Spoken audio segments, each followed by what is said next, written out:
when your first impression is a good one, and the greeting and that interaction is a good one, a very small amount of oxytocin you both produce. Wow. It's a feeling of trust. What's up? What's up? Welcome to Stories 100 podcast. This is your host AJ Sharma.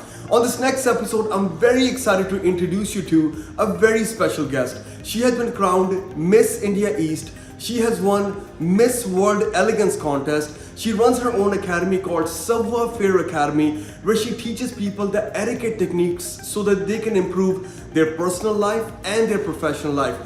She has achieved so much at such a young age, and not only that, she's a great human being. Without further ado, let's welcome Konkana Bakshi to this podcast and let's get to know more about her journey.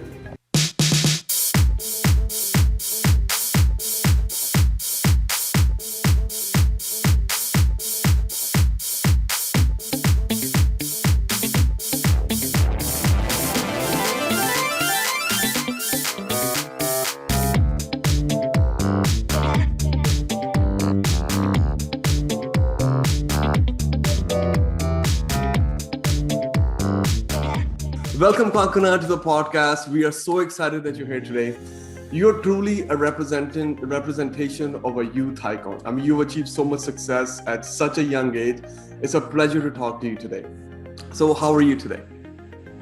It's a pleasure is all mine, and thank you so much for having me over. I've been looking forward to connecting with you. Thank you so much. I'm very well. I was teaching. It's Sunday, IST time. It's Indian Standard Time. It's about 7 o'clock in the evening right now. I was teaching this afternoon. I teach over the weekends because that's when most of my clients are free. And yes, productive weekend. Thank you for asking. How are you? Oh, we are doing good. Actually, we were looking forward to this morning. Podcast is something that we just recently started, and we're having so much fun and energy with this because we get to talk to people like you, achievers, right? People who are on a path to, not only do good for themselves, to also inspire others as well. I mean, you have an amazing journey.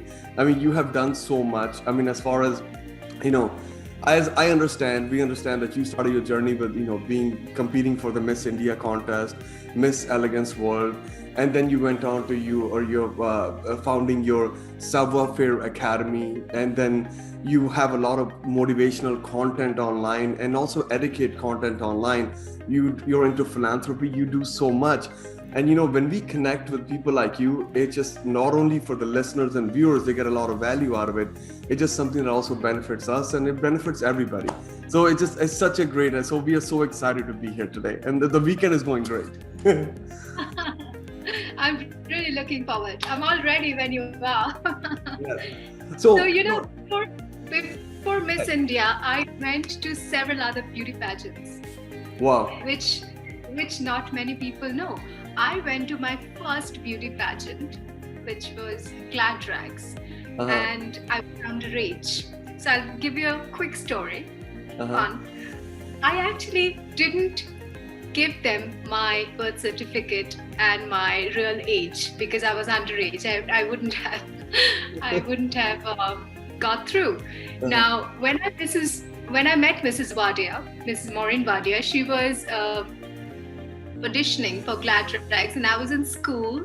I was 15, turning 16, and I auditioned for it because I was a tall kid. Nobody understood nobody got to know my real age until I was already in top 10, and we had to go to Mauritius for a shoot. And then Mrs. Wadia asked for my passport, and she understood that I basically faked my age, and that was. And then my parents had to write a letter for me to be able to go and shoot for the magazine, basically. So that was my first beauty pageant. Miss India was one of my last pageant, and I attended Miss India when I was 19 in 2009. Before Miss India, I won Miss Elegance World. I went to Chinese Miss World. I went to Miss International. I went to several international beauty pageants. That is beautiful. And that how did that feel at that time? You're young and you are given so much opportunity to showcase your talent. And how does it feel at that time about that? I was a kid, and that was my way to travel the world. It was terrifying. Let me tell you that, because I remember when I went to Chinese Miss World, and I went to Chinese Miss World when I was 16. And international beauty pageants do accept participants who are under 18, but not Indians, Now, I went to Malaysia to represent India. I went to Kuala Lumpur, and I was in the airport and I was petrified. This Indian kid, you have to change the airport, and I was 16 years old. By myself. I was representing India. Yes, by myself. So after glad rags, I got an opportunity to represent India in an international platform, and that was Chinese Miss World. If I remember correctly, it was probably 2006, and I went to Kuala Lumpur International Airport, and I was totally lost because I had to change, you have to take another train to go to the terminal or whatever. Then obviously, when that happens for the first time, pray that somehow you get through to it, because you're just a kid after all. Then obviously the chaperone comes and they give you the sash of Miss India and give you the press is all there, and they hand you over the bouquet, etc. It's a responsibility you carry to represent your country internationally, because at the end of the day, the International Beauty Pageant, the organization calls you Miss India and not Konkana, Yes. So that is that's important that you actually touch on that, because it's not that is so beautiful how you said it. It's actually you represent the whole country, and you have so much. Excellent. That's amazing. At 16, it sounds like all fun and game, but you do get to travel. Everything is paid for, all your travels, all your everything. But at the end of the day, you're Miss India, and you're representing your country. Your parents are calling you and telling you that, remember, beta, it's the home country that you're representing. And obviously Mrs. Wadia is calling, my mentor. She was calling, and she taught me how to build better relationship with other pageant winners. So I was taught to carry, Indian gifts like bindis or bangles and tea, and I actually did build better relationship and represented my country just the way I was taught. And I was 16. It was all fun, but yes, it was a lot of responsibility. Another thing I learned in Chinese Miss World is how to eat with a chopstick. I had no... I have always struggled with that. I could never pick it up. And you know what, something... And but I guess if I put in enough time and give it enough attention, maybe someday I'll be able to pick it up. Well, it's so difficult. It is so difficult, right, to do that. No, now I teach very easily. I wish I had a pair of chopsticks. I would have taught you right now.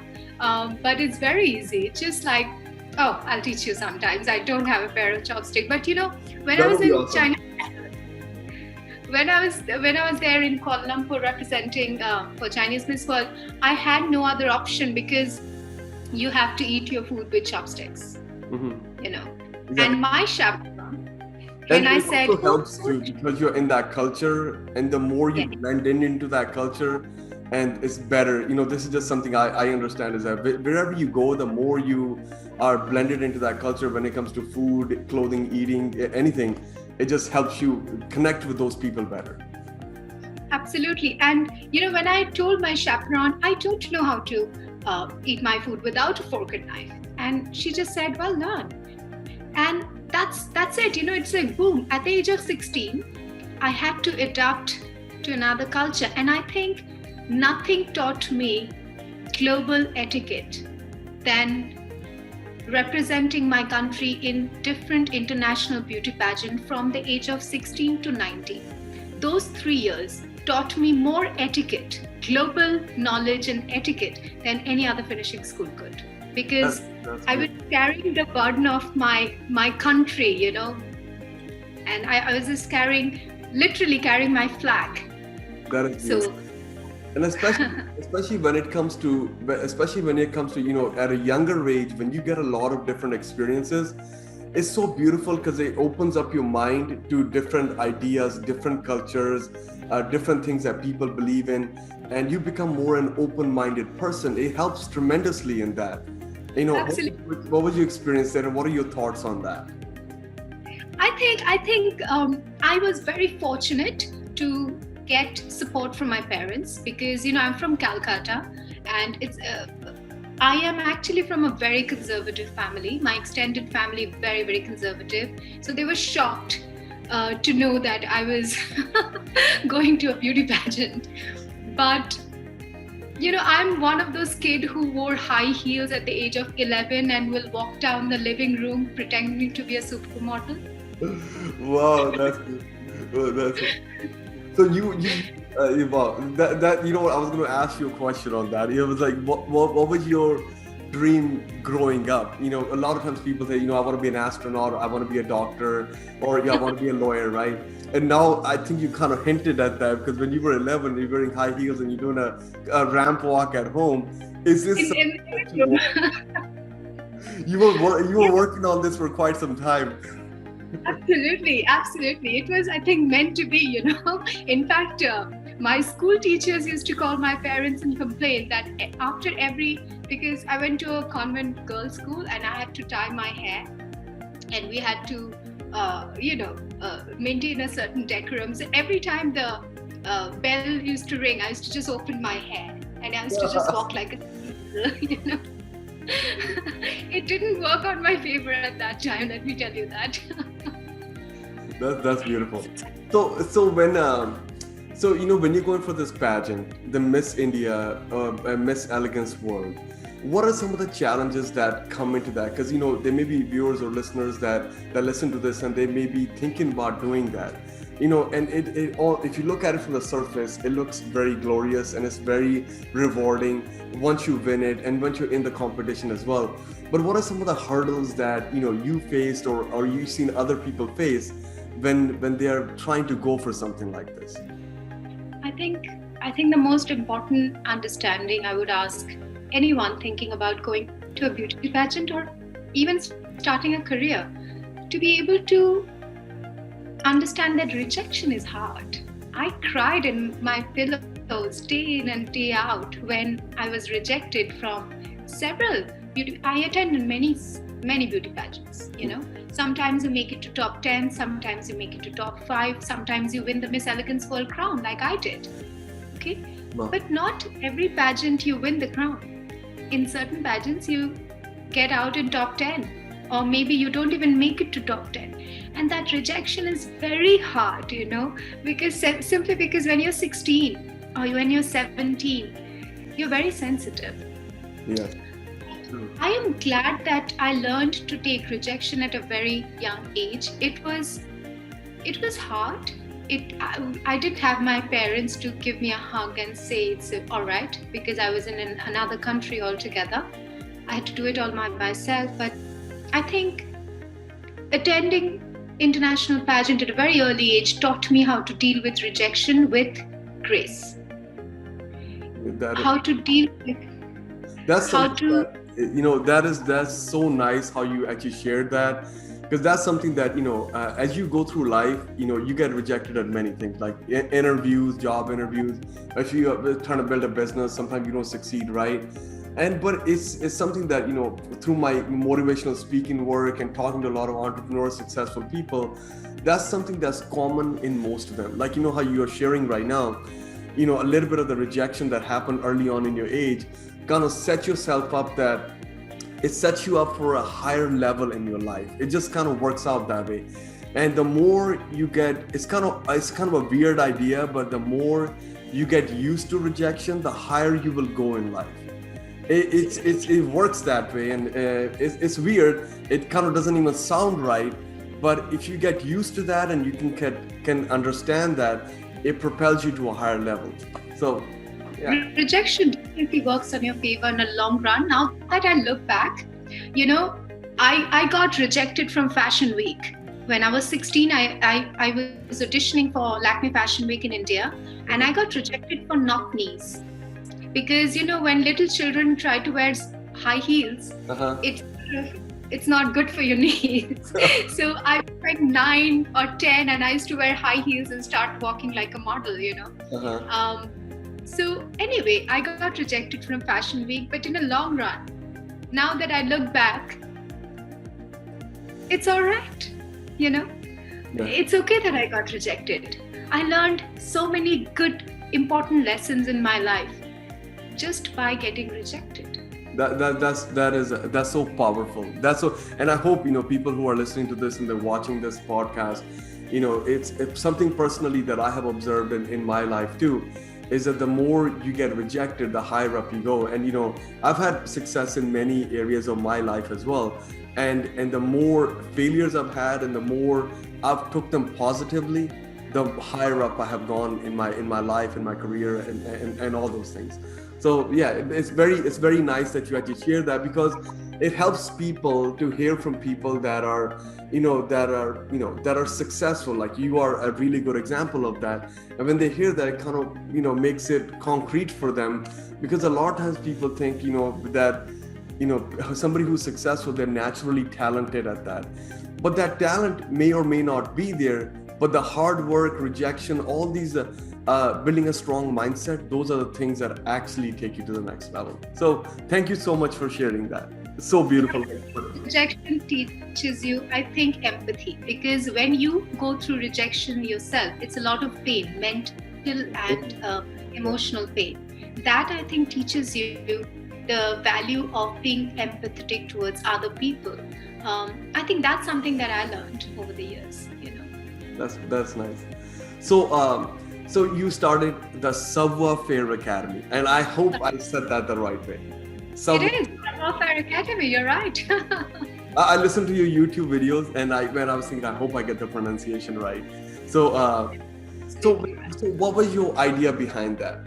Starting the academy. So it's very interesting. When I was growing up, I met two of my mentors at a very young age. Mrs. Maureen Wadia, I met her when I was 15, and I met Mrs. Vera Merchant when I was 16. Mm-hmm. These two ladies shaped me for who I am today. When I met them, I knew, all right, I looked up to them so much, just the way they conducted themselves, the way they dressed, the way they spoke. I knew that, well, I loved being around them. I had no idea to start a finishing school. Absolutely no idea. But Mrs. Wadia came into my life when I attended Glad Tracks, and Mrs. Merchant came into my life when I attended Miss India. In fact, before Miss India, I was training under Mrs. Merchant, Mrs. Sabira Merchant, for 2 years before I attended Miss India.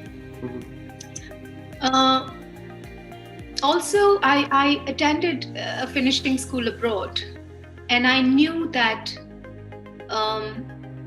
especially exactly how you mentioned, that when I was growing up and I wanted to go to a finishing school, not to only learn how to hold a fork and knife, but also etiquette that goes beyond just social finesse.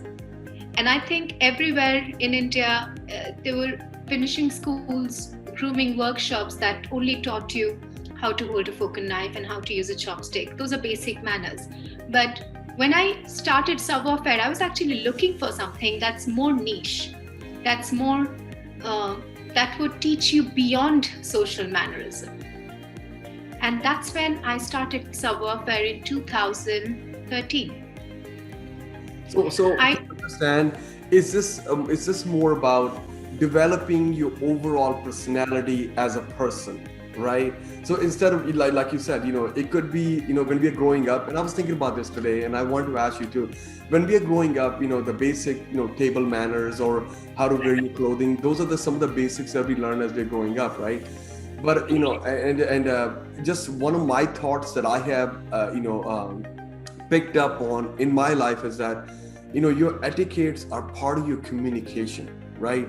And one of the strongest things that I have personally experienced in my life is that when people don't know you in a business setting, because they don't know you at a personal level, they make assumption about you based on how you present yourself, because that's all they can go off of, right? So if you present yourself a certain way and you don't, you're not making an impression, a first impression, right? Then, it's really not their fault. It's more something that we need to work on ourselves to maybe improve our etiquette, our appearance, our communications, right? I mean, is that how you understand as well?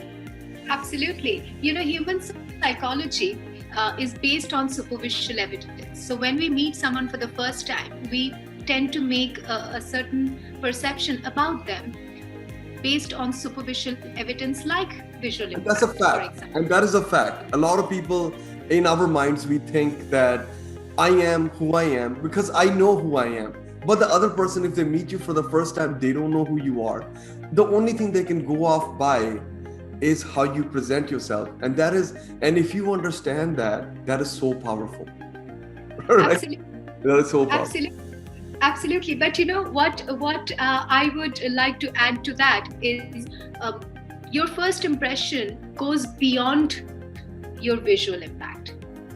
It's how you make the other person feel in your company in the first 7 seconds. You produce a hormone called oxytocin. The hormone for building trust. When you meet someone for the first time, and if the greeting is a positive interaction. So oxytocin is produced by a mother and a child when the mother is in labor. And that's what make the child bond stronger to the mother than the father, because of that hormone that's produced called oxytocin. When your first impression is a good one, and the greeting and that interaction is a good one, a very small amount of oxytocin you both produce. Wow. It's a feeling of trust. So when I meet you for the first time and I just met you and I know that I can he looks trustworthy. He looks like I can depend on him. He looks efficient. That's interesting. I mean, that's interesting because it's good for us to know that, because a lot of people don't do that much research on it, but there's scientific evidence, like you said, that actually proves that. So that's very nice to know. So even if you go for an interview, for a job interview, you may look very polished, but if you don't look efficient or trustworthy, the HR may not be able to trust you enough to give you the job. So It's not only visual impact, it's not only how polished and well put together you look, you have to come across approachable. You have to come across as, that we can depend on you. So that's, I think, very important part of personal branding. Now, etiquette, image, what we really try to do for our clients is to enhance their personal brand, So life and business works on their favor. Their professional life and their social life works on their favor. That is our job. That is my job, I would say. And that is so powerful, because people who, especially in business, whether you're in sales, whether you're CEO, VP, or I guess at any position in a company, when you are dealing with other people and you have interaction, it's very important for us to know that other people are making judgments, which is just a fact. That's just how humans work, right? Because they have to filter out who they can trust, who they cannot trust, right? And like you said, a lot of that happens within the initial few seconds of the conversation. And all of us do that because it just happens naturally, even though we may think that we don't, but it's just a natural process how we do it. And with your work at Savoir-Faire Academy, so what me and my wife were talking about this last night, and we were thinking, so what should we name this, this podcast title? And actually what we thought of is that we named it as Transforming Lives with Her Work. And because that's how we see this as, that, the work that you're doing, and you're truly a very, very, good example of somebody who wins a pageant, who actually lives up to their name as well, because you're actually taking your work forward to create a lot of benefit for the society, the people, and it's just so nice. And and I wish a lot of people see this podcast today and go to your website and get or watch your YouTube videos and start to follow you and add to your following, because it's so important. It's very nice. How kind. Thank you so much. You've been so gracious. You give me a lot of happiness by your words. Thank you so And much. and honestly speaking, thank you so much for doing that, because there's not a lot of people who actually take it forward as, you know what, okay, so I have done this, I've achieved huge success like you have in my life, and then you know what, I want to spread this across and I want to make world a better place as well. That's what you're doing through your work. And nothing gives me the ultimate satisfaction. When I look at the before and after image of my client, that is my drive. So when a client or a student come to me, and it's like looking at the statue of David. Mm-hmm. The person who made the statue of David, the sculptor, did mention it. Just after all, it's a stone. It's a piece of stone. You have to carve it to make the statue of David. Mm-hmm. That's how I look at every human being who comes to Subwoofer Academy for a transformation. I look at the end result. I know what he or she is capable of looking and being. Yeah. I look at the end result. I look at the post-transformation photo shoot right at the assessment session. So I know you're into philanthropy. This is like one of those other, things that I appreciate about you. What philanthropic causes do you believe in? Oh, I believe in philanthropy in general. I lost my mother in liver transplant during a liver transplant surgery in 2015 at a very young age. She was 49, and I think everything changed after that. I truly have realized if God gives you an opportunity to succeed in life, you must give back in the society. That is your job. Definitely. That is very nice how you put it. That's very nice how you put it. Yeah. And and even from my experience as well, and this is me and my wife do all the time, is that the more you give, the more you get back. And it's not just a cliche, it actually works. It's just energy. Like the more it doesn't even have to be money. A lot of times you can actually help people. Kindness, out of kindness, just offer kindness. It doesn't have to be money at all. It can be just kindness. It can be just a conversation, a pair of ear that you want to, offer, friendship. Exactly. It doesn't have to be money at all. Sometimes human connection is the biggest philanthropy. However, I am associated with Habitat for Humanity.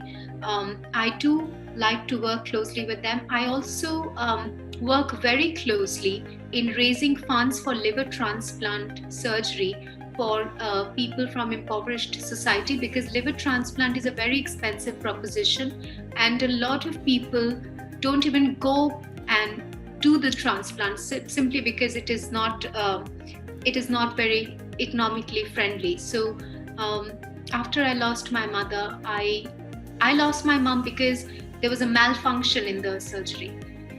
And in India, liver transplant is a very expensive proposition, and a lot of people don't even go ahead and do the surgery out of fear. So there are great doctors and I volunteer with them in trying to raise funds for liver transplant in general, especially for little children. And there are great successful cases, and that is my reward. I think that truly is a blessing. That is very nice you're doing that. It's so helpful to so many people out there. And and maybe at the end of this podcast, in the video link, if you are associated with a certain organization, and maybe if other people want to contribute, let us know the link and we can share it in that as well, so that they can join your efforts. Thank you. In fact, philanthropy is also a lifestyle, and you should start at a young age. I feel volunteering and philanthropy, I started at a young age. My parents taught me the importance of giving back to the society. And again, it's a lifestyle, just like etiquette, that you adopt at a young age and understand the value of not only philanthropy financially, but volunteering with different NGOs, teaching kids, anything that you're sparing through kindness. It's a huge blessing. Definitely. And a lot of times people think, and I was kind of bad at this as well. You think that it has to be monetary, compensation or some type of monetary benefit you're giving to others, but it's really, I mean, it could be just philanthropy, could be just simply like, if you're working at an organization and you're helping the person that's trying to get to your level, you help them get to your level, so that it opens up the opportunity for you to go to the next level, right? This is just how the world and the relationships, this is just how people work. And once you understand that, you actually propel yourself higher, much higher than where you are today. And it's so powerful. Absolutely. Offering kindness is philanthropy. Exactly. Simple act of kindness every day, if you can make that a part of your lifestyle, that will help you grow so much. By the way, there is a study that's been proved that scientists says that when you offer an act of kindness, you experience a rush of endorphins in your body. And you feel happy. And yeah, exactly. And then it's not even just about doing somebody, it's nice to do something for somebody, but it benefits you more than even the other person. Absolutely. You will feel it. Don't you feel great when you attend with little children? This birthday, I'm giving out, I have huge teddy bears that I have collected as a kid, like really massive ones. And my birthday is coming up, and I'm giving all my toys away to a small organization who look after little children who are suffering for cancer. And every Christmas and every birthday, I do the same. Every single. That's so nice. That is so nice. That is so nice. And what bigger gift than? Would I choose a massive birthday party, or would I use the same expense and look after people who truly need it? Try it. And I would encourage every youngster to consider this. I think it's a better reward than having a birthday party. Just go to an NGO, go visit the old age home, go visit the little children's organization, and spend your birthday with them. That is beautiful. That is so beautiful. I'll share something personal with you.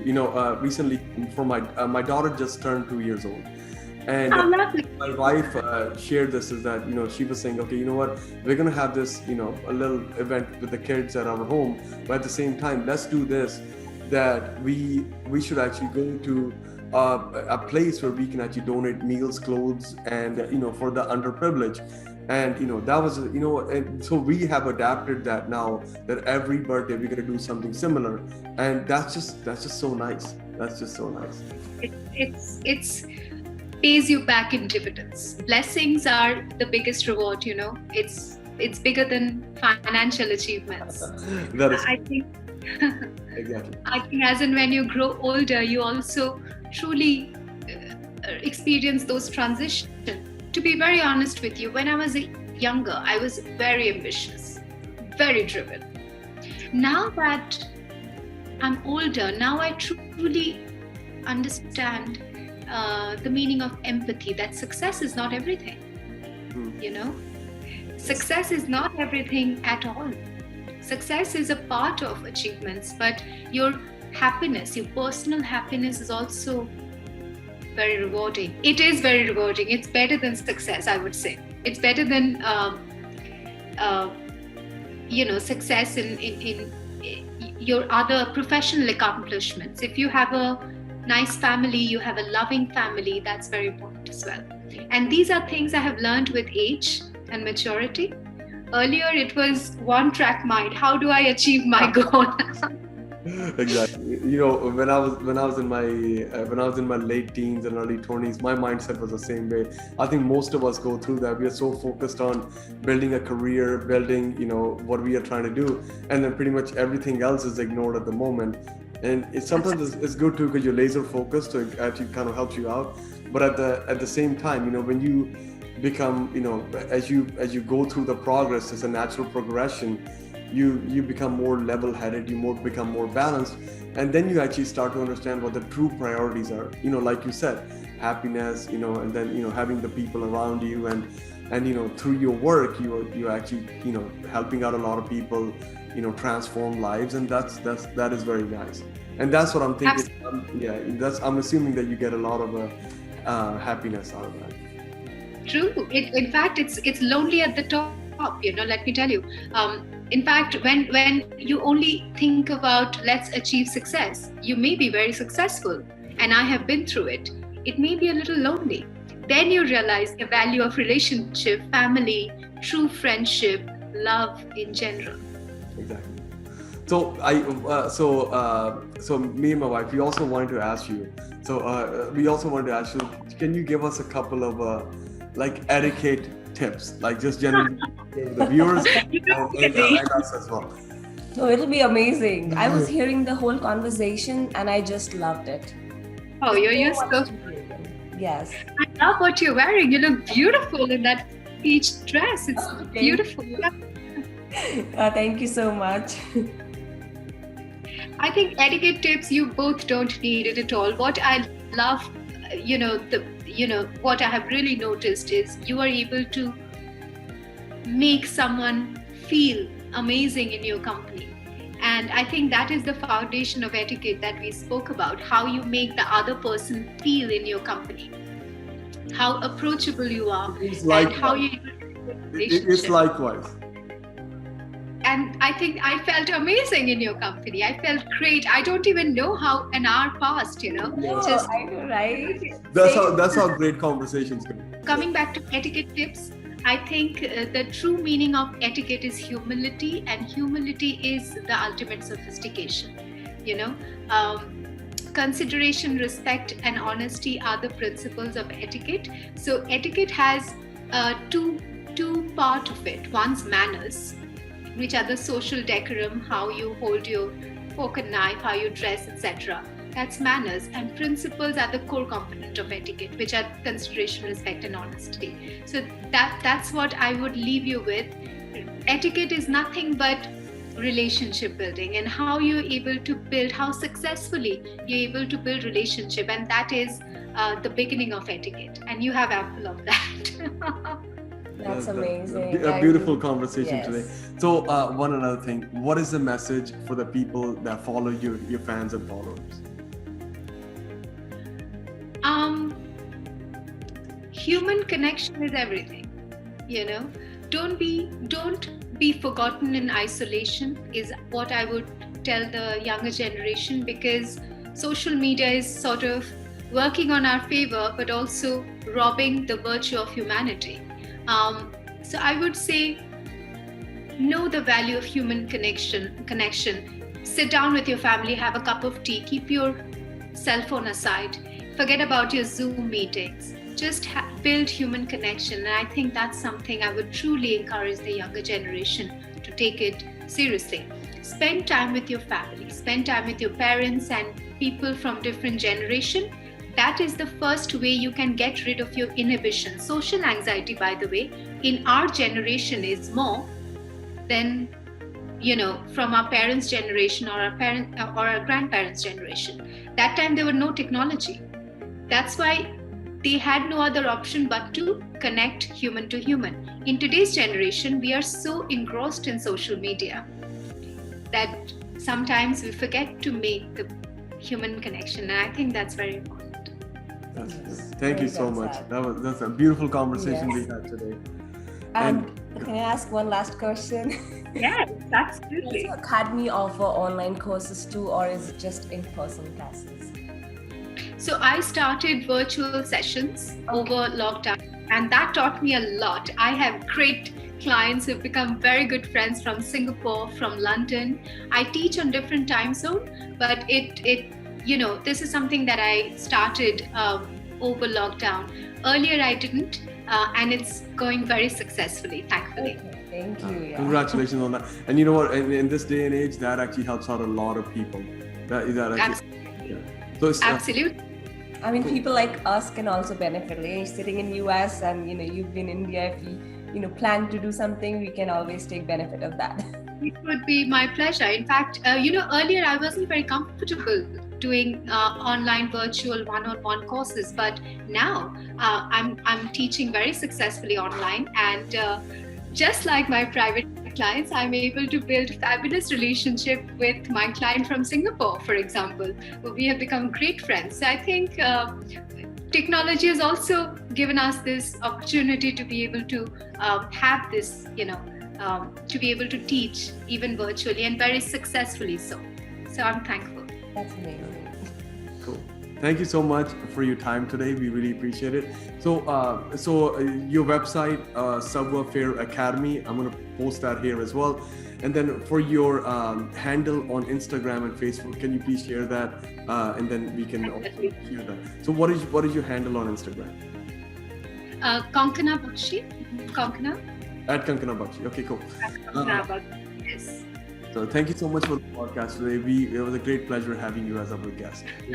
Thank you. Awesome. It's my pleasure. Great talking to you both. Thank you very much. Thank you.